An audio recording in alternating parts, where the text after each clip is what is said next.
Deputados do Partido Republicano nos Estados Unidos começaram na semana passada a cumprir uma promessa antiga. Por determinação do presidente da Câmara, Kevin McCarthy, foi autorizada a abertura de um inquérito sobre o impeachment do presidente Joe Biden. As acusações estão centradas no filho de Biden, Hunter, e em alegações de enriquecimento ilícito.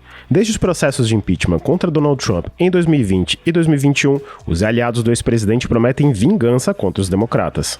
As chances de Biden ser afastado são pequenas, mas o processo deve inflamar as bases republicanas no momento em que Trump segue sem obstáculos rumo à indicação do partido para disputar a Casa Branca no ano que vem, mesmo com uma longa lista de problemas na justiça. Meia hora depois, o comboio levando Trump chegou à cadeia do condado de Fulton. Lá dentro, as impressões digitais de Trump foram registradas. Ele foi fichado e ganhou um número de prisioneiro. O Ao Ponto começa a semana discutindo o possível processo de impeachment contra Joe Biden e como alguns pré-candidatos ainda tentam desbancar Trump dentro do Partido Republicano. Quem faz essa análise é o colunista do Globo, Guga Chakra, que também conta um pouco as semelhanças entre as acusações contra Biden e o primeiro processo de impeachment de Trump. Eu sou Carolina Moran. Eu sou o Felipe Barini. O Ao Ponto de 18 de setembro de 2023 está começando. Vem com a gente.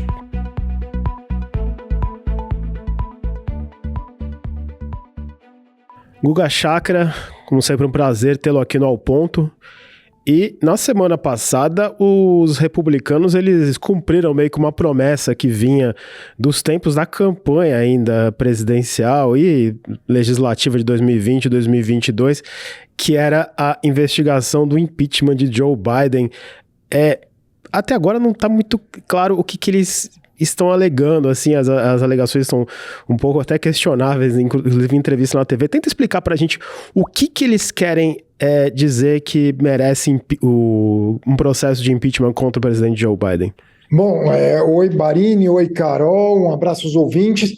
Bom, tudo diz respeito indiretamente ou diretamente ao Hunter Biden, filho do ex-presidente dos Estados Unidos, que é, de uma certa forma, envolvido em escândalos ou supostos escândalos. Inclusive, ele deve se tornar réu em um processo sobre porte ilegal de armas na justiça americana. E o que os republicanos dizem? Eles alegam, em primeiro lugar, que o Hunter Biden é envolvido em negócios criminosos, eles não conseguiram apresentar uma evidência de crime do Hunter Biden, por mais que seja questionável realmente o comportamento do filho do ex-presidente em muitos dos seus negócios, mas uma coisa são questões éticas, outras são questões criminais, e até agora não tem nada nesse sentido, e de que o Biden teria envolvimento e enriquecimento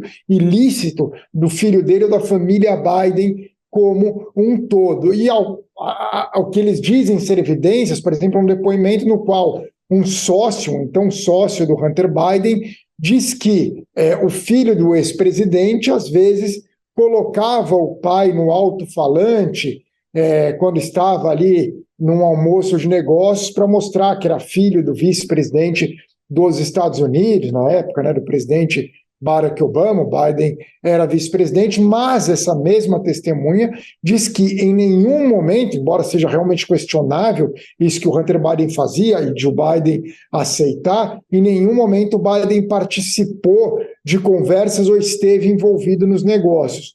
A outra questão é que o Hunter Biden foi do conselho de uma empresa de energia, Burisma, na Ucrânia. E os republicanos questionam a questão de o Biden ter pressionado o governo ucraniano, quando ele era vice-presidente, para o afastamento do então procurador-geral da Ucrânia, que investigava a Burisma. Não foi o Biden que decidiu fazer essa pressão, veio algo do governo Obama, mas os republicanos dizem que é no mínimo questionável, uma vez que o Biden era pai de um membro do conselho dessa mesma empresa. Então é basicamente isso o que estaria por trás ali, e o que os republicanos vão tentar provar. Eles ainda não conseguiram provar nenhum intento criminal criminoso, né, do presidente Joe Biden nessas questões. Esse caso aí da Ucrânia,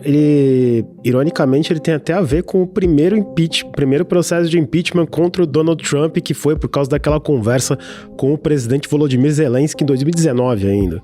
Exatamente, que o Trump sofreu impeachment naquela época porque ele queria que o Zelensky investigasse o afastamento do procurador. O problema é que o Trump pressionou o Zelensky, colocando em xeque a ajuda militar americana aos ucranianos. Naquela época não havia ocorrido a invasão militar russa à Ucrânia, mas a Rússia já ocupava a Crimeia e apoiava separatistas no leste da Ucrânia. O motivo do impeachment do Trump, então, foi essa pressão sobre o Zelensky, usando o poderio dos Estados Unidos. Por isso que ele sofreu impeachment na Câmara, sendo posteriormente inocentado no Senado.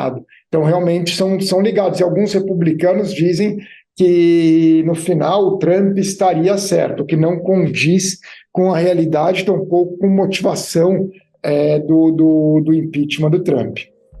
O Guga, o Hunter Biden, filho do presidente, é um alvo antigo dos republicanos, né? Até motivou uma série de teorias da conspiração no passado, incluindo uma famosa sobre o conteúdo do laptop dele. Que história é essa? Exato, ele é uma figura bem controversa, o Hunter Biden, um dos filhos do Joe Biden, né? Ele tinha aquele irmão, Beau Biden, que aí era o filho perfeitinho, que foi procurador do estado de Delaware, foi à guerra do Iraque, foi herói na guerra, mas acabou falecendo, infelizmente, vítima de um câncer no cérebro. O Biden o preparava para, quem sabe, um dia até ser candidato a presidente dos Estados Unidos. O Hunter Biden teve muitos problemas ao longo da vida dele, inclusive problemas com drogas.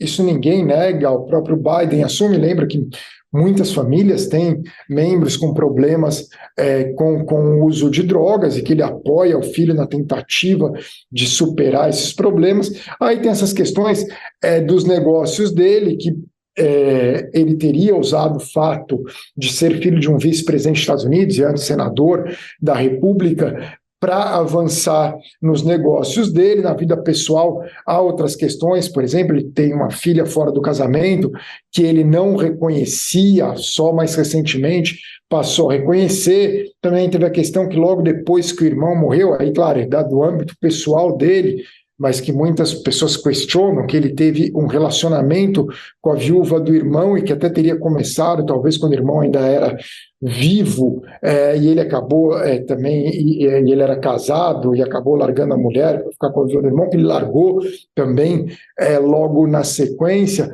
Mas, enfim, ele tem todos esses problemas, inclusive esse do uso do porte ilegal de arma, que ele não poderia usar, visto que ele estava se recuperando de tratamento sobre o uso de drogas. Ele chegou até a fazer um acordo na justiça para ficar fora da prisão, fez com a promotoria, mas uma juíza não aceitou, e agora a promotoria deve denunciá-lo formalmente, ele deve ficar réu pelo porte ilegal de armas, ao que tudo indica, ainda nesse mês de setembro.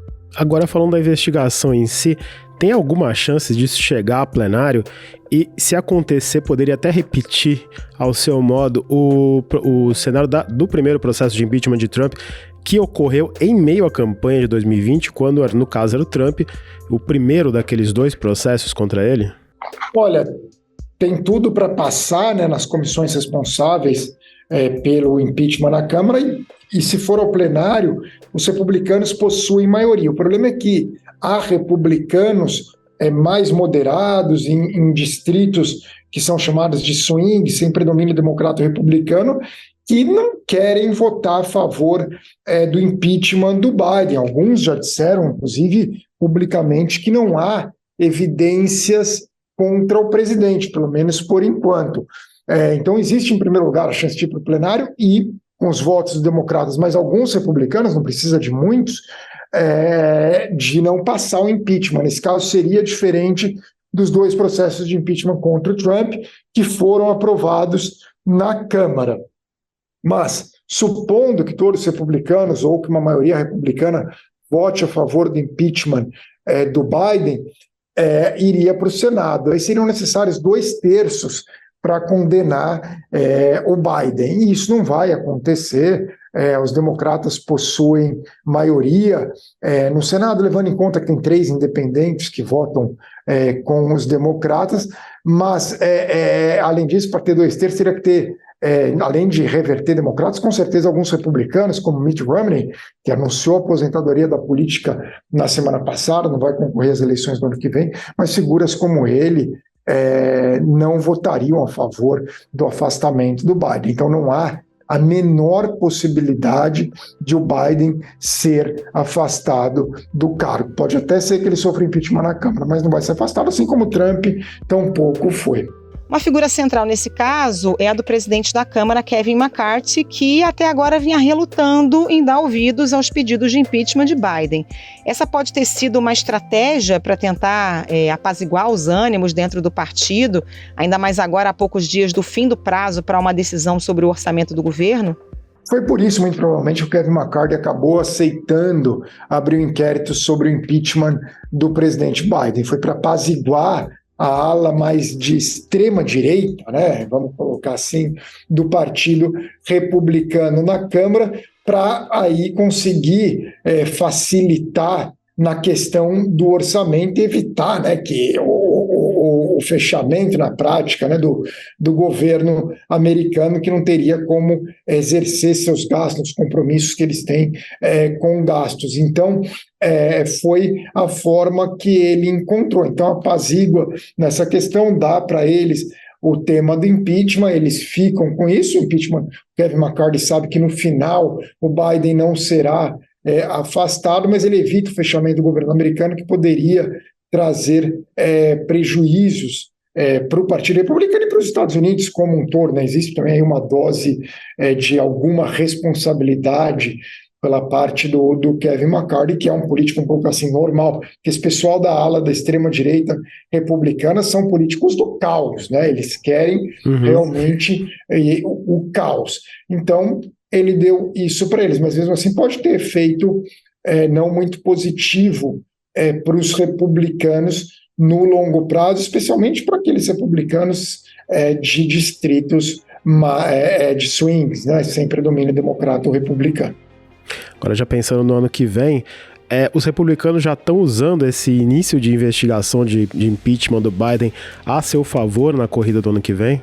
Vamos tentar usar, mas não muda muito, assim, porque qualquer pessoa que defenda o impeachment do Joe Biden não votaria no candidato democrata em hipótese alguma. E é muito difícil imaginar alguém que não tem opinião formada, seja sobre o Biden ou seja sobre o Trump. Você pode tentar incendiar a base, né, uma parcela da base trumpista com esse processo de impeachment, mas, ao mesmo tempo, você pode ter um efeito negativo com o eleitorado independente e mesmo com republicanos mais moderados que não se sentiriam à vontade vendo um processo de impeachment com total motivação política.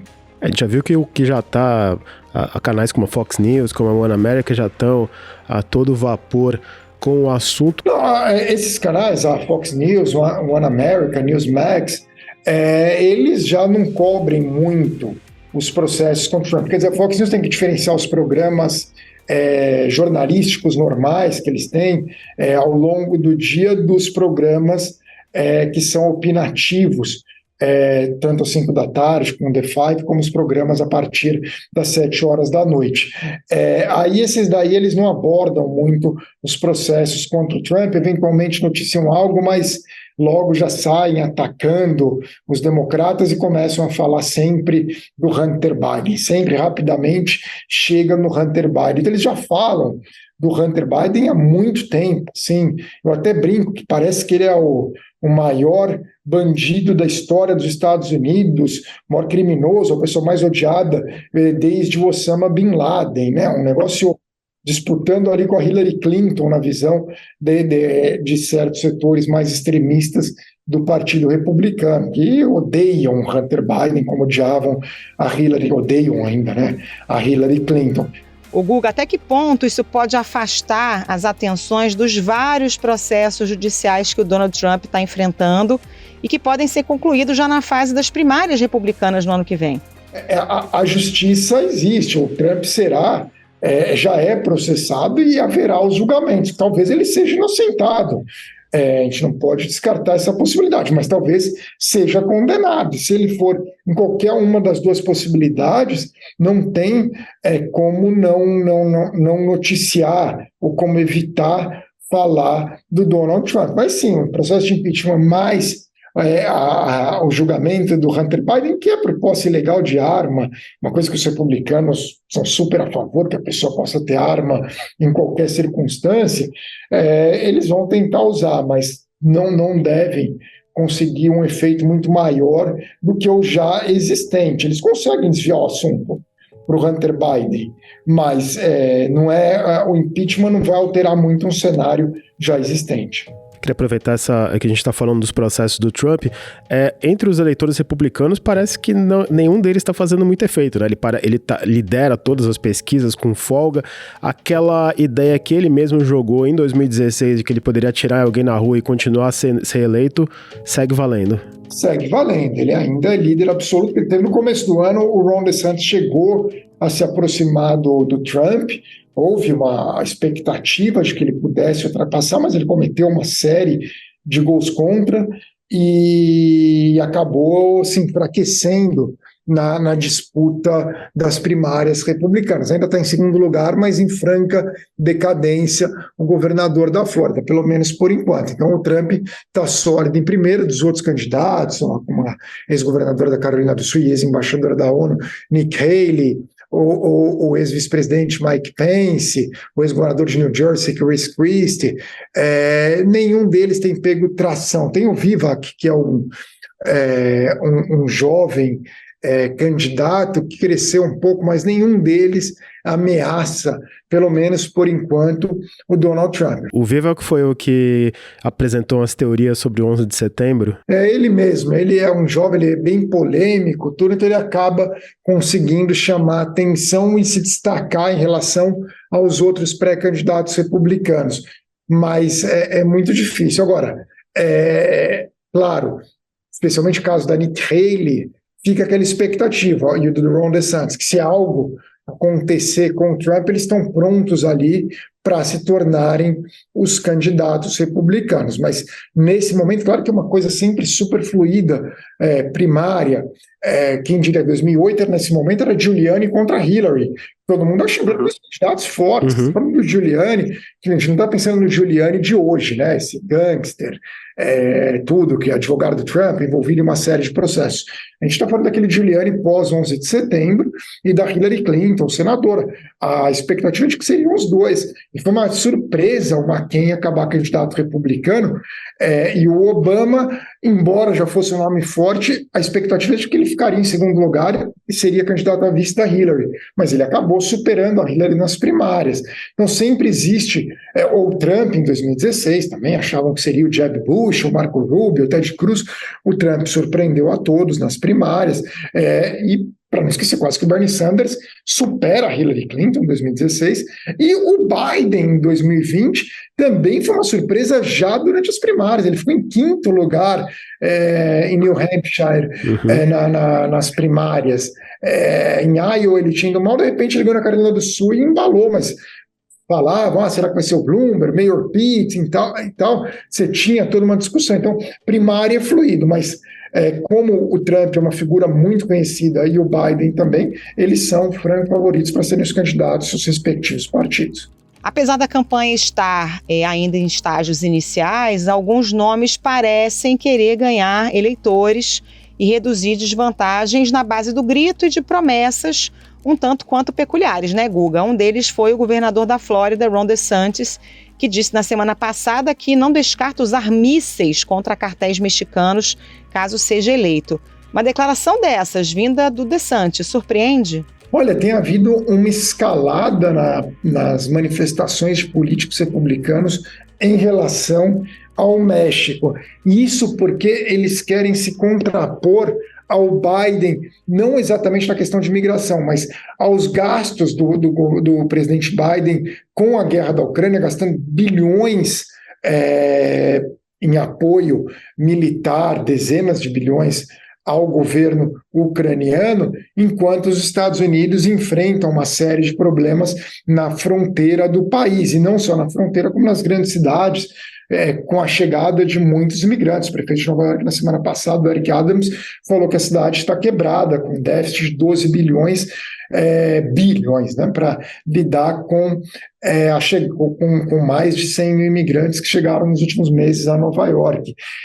Então, os republicanos vão tentar usar isso, falar que o problema, na verdade, não é a Ucrânia e a Rússia, que é algo muito distante dos Estados Unidos, e que o Biden deveria estar mais preocupado com a fronteira dos Estados Unidos. Por isso essa escalada nas manifestações, quer dizer, e também para tentar se posicionar como durão ao mesmo tempo, mas em algo que está diretamente ligado ao dia a dia dos Estados Unidos, não em algo distante, como foi a guerra do Iraque e como é a guerra da Ucrânia. A gente falou o episódio quase inteiro sobre os republicanos, mas agora a gente tem que falar do Biden. Como que a Casa Branca e o Partido Democrata estão reagindo a essa tentativa de ofensiva por parte dos republicanos, especialmente os mais radicais, há pouco mais de um ano da eleição? Olha, o problema do Biden não é esse processo de impeachment. Isso não é algo que irá afetá-lo tanto. O problema do Biden, independentemente do processo, é o filho dele, Hunter Biden, mas nem tanto. O maior problema do Biden, isso segundo pesquisas, é a idade dele, né? Que ele vai ter 82 anos quando, no caso de vencer a eleição, quando assumir para o segundo mandato, 86 anos quando terminar. E muitos avaliam que ele já não teria hoje condições físicas para exercer o cargo. Imagine daqui 3, 4, 5 anos. Seria extremamente inviável, e por esse motivo, talvez ele não seja o melhor candidato para os democratas. O problema é que ele é o incumbente e ele quer ser candidato. E os partidos, tanto democrata quanto republicano, são muito disciplinados em relação ao incumbente. A última vez que teve realmente um concorrente sério em primárias a um incumbente foi nas eleições de 80, né, quando o Ted Kennedy, senador, né, da tradicional família Kennedy, enfrentou o então presidente Jimmy Carter, que acabou perdendo. O Robert Kennedy Jr., que é candidato nas primárias, não é levado a sério, porque é uma figura ultra controversa por suas posições anti-vacina. Não falo só da vacina da Covid, de todas as vacinas, incluindo pólio e sarampo.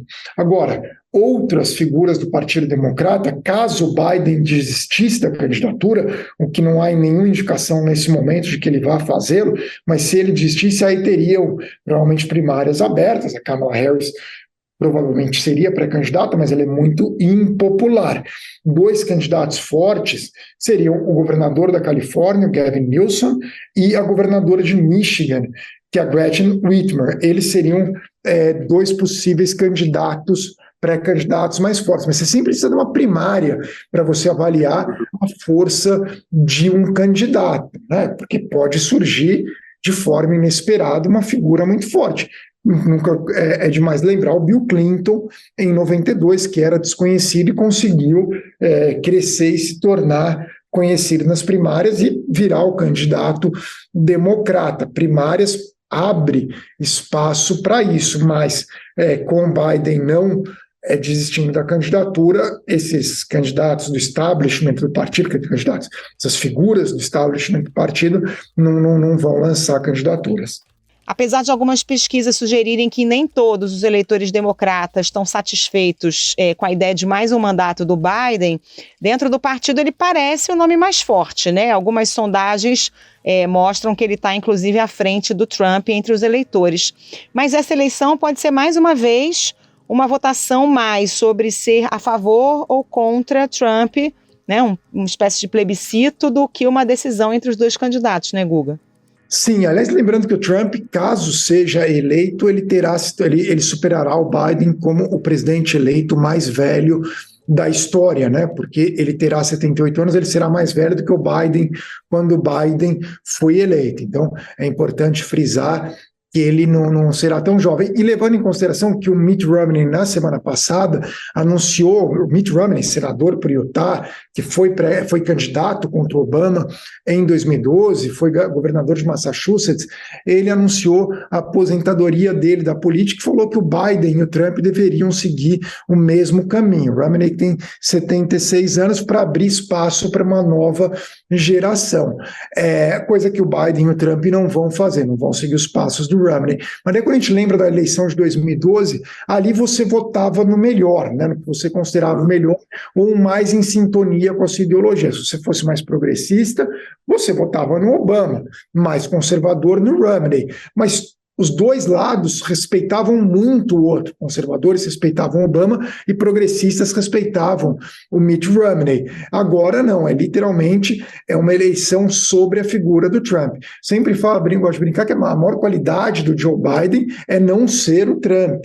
É isso que o favorece nessa eleição. Então, tudo leva a crer que se o Trump for candidato, mais uma vez, será um plebiscito envolvendo o Trump, já que o Biden é a mesma coisa do que era 4 anos atrás, também já questionavam a idade dele, já falavam do Hunter Biden, já tinha toda essa bagagem. Agora ele tem um governo para mostrar que alguns podem avaliar como bom, outros não, mas enfim, tudo, na minha avaliação, posso estar enganado, mas na minha avaliação, eu acho que a grande decisão envolve o Trump, votar contra ou a favor do Trump, e não que alguma pessoa vá mudar de ideia, todos já têm posição formada sobre o Trump, mas a capacidade de mobilização de quem é a favor do Trump e de quem é contra o Trump no dia da votação, isso nos swing states, que são os estados sem predomínio democrata ou republicano.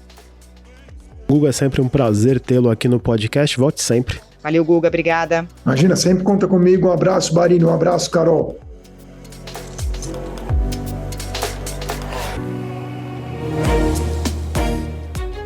Esse foi o Ao Ponto de hoje, o podcast diário da redação do Globo.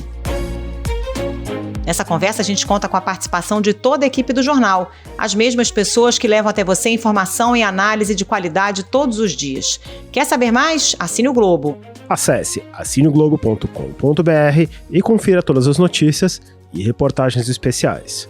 A edição desse episódio foi de Luan Oliveira, a produção de Ana Clara Serafim. Até mais. Até mais.